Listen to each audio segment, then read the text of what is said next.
सरकार राजस्थान में आपकी है और राजस्थान में वैसे कोई समस्या अभी होनी नहीं चाहिए क्योंकि आपकी सरकार है। तो ये भारत जोड़ो यात्रा यहाँ से जाने से राजस्थान को क्या फायदा होने वाला? देखिए, भारत जोड़ो यात्रा राजस्थान की नहीं पूरे देश की यात्रा है और पूरे देश भर में निकली है। ये पहला स्टेट है और शायद संभवतः यही स्टेट है जहाँ पे हमारी सरकार है। बाकी सभी स्टेट्स हैं जहाँ हमारी सरकार नहीं है, वहाँ भी कोई समस्या नहीं है। समस्या तो देश के सामने जो है गरीबी की, महंगाई, बेरोजगारी, जो हमारे अमीर गरीब की खाई बढ़ रही है, इसके अलावा जो वैमनस्य बढ़ रहा है, ये समस्याएं देश की। इनको दूर करने के लिए केंद्र सरकार पर दबाव बनाने और लोगों के बीच में प्रेम की भावना जागृत करने के लिए ये यात्रा निकल रही है। सोशल एस्पेक्ट है हमारी पॉलिटिकल पार्टी का, सोशल एस्पेक्ट जो हमारा है उसके तहत हम ये यात्रा निकाल रहे हैं और इसका बहुत ही आप देखेंगे केंद्र सरकार की गलत नीतियों के खिलाफ जन समर्थन मिल रहा है। लाखों लोग आ रहे हैं, लाखों लोग बुलाए नहीं जा सकते, लिफ्ट नहीं किए जा सकते, निकल के घरों से आ रहे हैं और साथ चल रहे हैं 25-25, 30-30 किलोमीटर।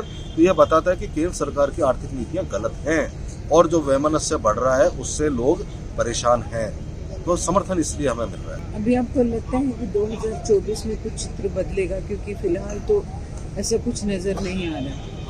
देखिए, आप थोड़ा सा वेट कीजिए, आप सामने आने दीजिए। यात्रा को आप इलेक्शन से नहीं जोड़िए। पॉलिटिकल पार्टीज के लिए इलेक्टोरल पॉलिटिक्स एक एस्पेक्ट है, सोशल एस्पेक्ट है।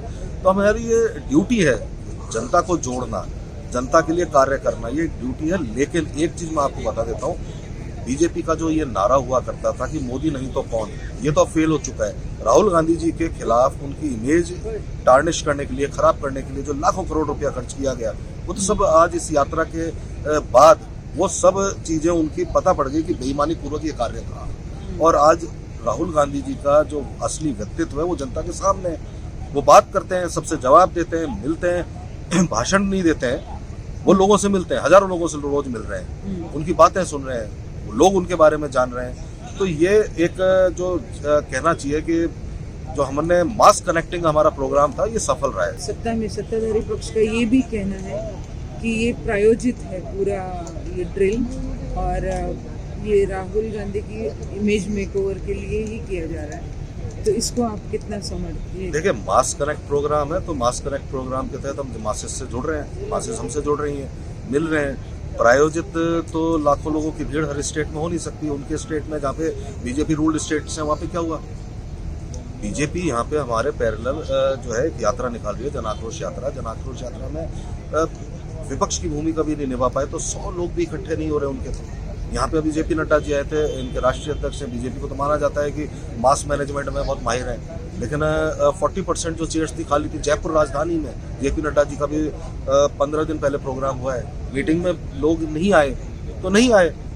तो इसलिए बीजेपी के आरोप, अब बीजेपी को आरोप लगाने के बजाय जवाब देना चाहिए। उनको जवाब देना चाहिए कि कब रोजगार मिलेंगे, कब महंगाई घटेगी, पेट्रोल डीजल पर जो इन्होंने बेतहाशा टैक्स लगाया है वो कब कम होगा, ये चीज इन्हें बतानी चाहिए। कब जाकर के पूंजीपति और ज्यादा अमीर होते रहेंगे और गरीब गरीब होता रहेगा। क्यों 20 करोड़ लोग गरीबी की रेखा के नीचे आ गए इनके शासन में, ये जवाब देने चाहिए। तो किसानों की आय दुगनी क्यों नहीं हुई, ये जवाब देने चाहिए। तो बीजेपी सवाल पूछने लायक नहीं रही है, अब उन्हें जवाब देने चाहिए। अभी बहुत सालों बाद एक ट्रेडिशनल गांधी परिवार प्रेसिडेंट हुआ करता था पार्टी का, और अभी खरगे जी। तो ये चेंज को आप कैसे देख रहे हैं? देखिए, लोकतंत्र को हमने रक्षा करने की शपथ ली है, हमने स्थापित किया है, लड़ रहे हैं। पार्टी में लोकतांत्रिक व्यवस्था के तहत इलेक्शन हुआ है, तो इलेक्शन होकर के हम सब ने इलेक्ट किया है, तो हमारे प्रेसिडेंट इलेक्टेड प्रेसिडेंट हैं। अब जो इलेक्टेड प्रेसिडेंट हैं, राहुल जी लड़ सकते थे, पहले रहे, नहीं लड़े, वो अपनी एक इच्छा है। लेकिन आज जो कार्यक्रम हमारा चल रहा है ये देश का सबसे बड़ा कार्यक्रम और ये हमें करना है। इसमें हम सफल होंगे। देश को भी बचाना है, समाज को बचाना है और जनता के लिए लड़ना है, यही आज उद्देश्य है। एक लास्ट सवाल मैं ये पूछूंगी कि आपके इंटेंशंस बहुत अच्छे हैं, जिस इंटेंशन से ये यात्रा निकल रही है, अगर ये इंटेंशन वोट्स में कन्वर्ट नहीं हुआ तो आगे आपकी क्या स्ट्रैटेजी रहेगी? देखिए, वोट्स के लिए ये प्रोग्राम नहीं है, मास कनेक्ट प्रोग्राम है, हमारे लिए, समाज के लिए है। लेकिन जो ऑर्गेनाइजेशन होगा जिस जिस स्टेट में होगा, जब लाखों लोग आ रहे हैं तो ये ऑर्गेनाइजेशन की जिम्मेदारी होगी कि वो किस तरह से इसमें से टैलेंट को टैप करते हैं, अपने साथ जोड़ते हैं, आगे काम करते हैं। तो वो सब चीज़ें आगे होगी, ऑर्गेनाइजेशन को देखना है, वो चीज़ें ऑर्गेनाइजेशन देखेगा।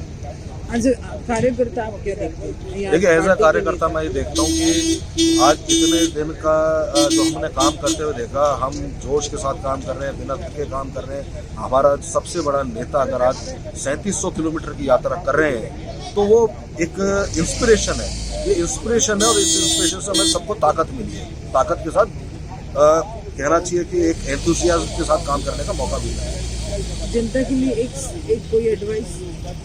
देखिए जनता के लिए हम सिर्फ जनता से ये अपील करना चाहते हैं कि आप ज़्यादा से ज़्यादा संख्या में जो आपके साथ अत्याचार हो रहा है उसके विरुद्ध खड़े हों। हम आपके लिए लड़ रहे हैं, हमारे साथ आइए। Thank you.